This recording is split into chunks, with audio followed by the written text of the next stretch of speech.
Hello, children. Today we're going to read about the poem Amanda, written by Robin Klin. So, before we proceed, let us know something about the poetess. Robin McClin is an Australian author of books for children. She was born on 28th February 1936 in New South Wales and now resides near Melbourne. She had her first short story published at the age of 16. Several of her books have been listed for CBCA, that is Children's Book of the Year Award.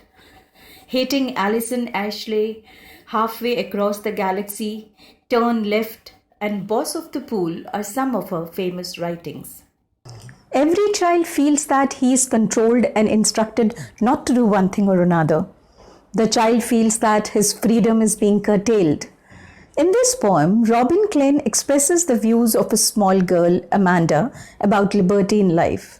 How does the girl react to the restriction imposed upon her by her parents is very interesting to know. Don't bite your nails, Amanda. Don't hunch your shoulders, Amanda.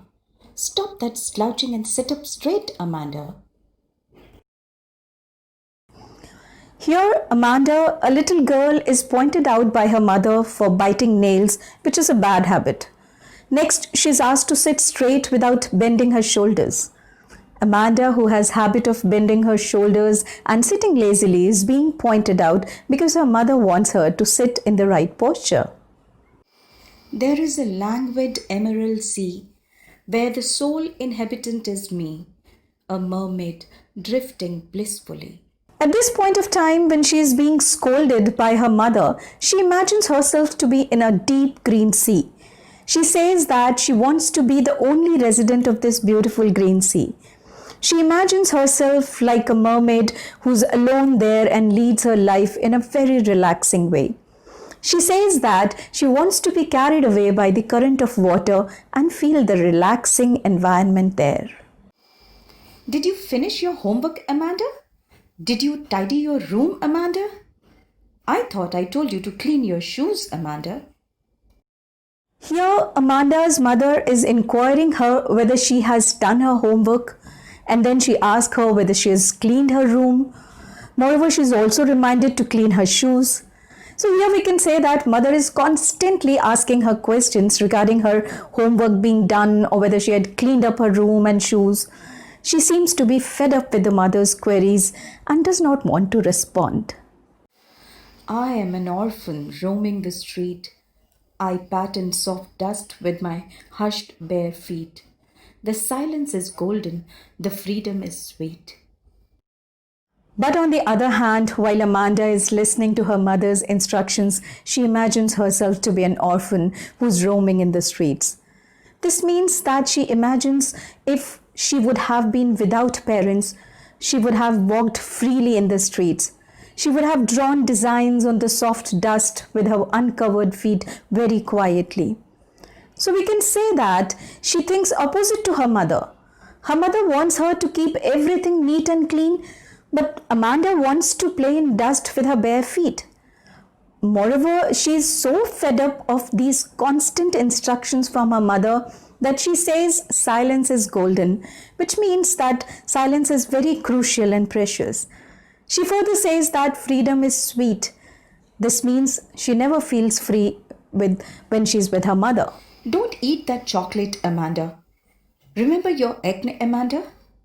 Will you please look at me when I'm speaking to you, Amanda? Here, Amanda's mother is disallowing her to eat chocolates. She reminds her of pimples that Amanda faces due to eating chocolates. At last, she scolds her for not paying attention to what her mother says. I am Rapunzel. I have not a care. Life in a tower is tranquil and rare. I'll certainly never let down my bright hair. Again, Amanda doesn't care a bit what her mother says. She's again lost in her dreamy world. She imagines herself as Rapunzel living in a lonely tower. Rapunzel is a character from a fairy tale that was captured in tower by a witch. The witch used to climb the tower with the help of long hair of Rapunzel that were let down by her through the window. So now Amanda wants to be Rapunzel because she feels that life in the tower will be peaceful and unusual. She thinks that she will be free and live in a peaceful environment in that tower.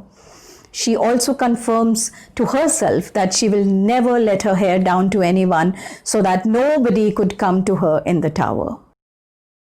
Stop that sulking at once, Amanda. You're always so moody, Amanda. Anyone would think that I nagged at you, Amanda. Amanda's mother now warns her for behaving in a very odd manner. She asks her to stop being in a bad mood. Moreover, she blames her of having such an unstable mood. She also scolds her by saying that her behavior will one day make people think that Amanda was constantly being harassed by her mother.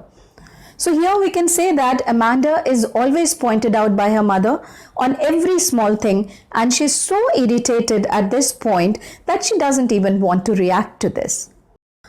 Childhood is a period when children indulge in fantasies. But when they start growing up, their parents expect them to behave more responsibly. Parents start nagging and giving instructions at every step. Children don't want to be instructed and guided the way their parents want. They feel their freedom is being curtailed. If parents keep on nagging, their children escape to the dreamy world of fantasies. They don't want to come out of this fanciful world so early. Klein's Amanda is a poem to which every young girl can relate. We have all felt pressurized to be perfect, and more often than not, that pressure has come from our mothers. Perhaps we have also dealt with the pressure in the same way that Amanda has, slowly but surely resisting it. However, our mothers haven't stopped nagging us because they feel that it is for our own good. Hence, the entire trajectory of this poem is something with which we are all very familiar. So dear children, I hope you've understood the poem. See you in the next video. Thank you.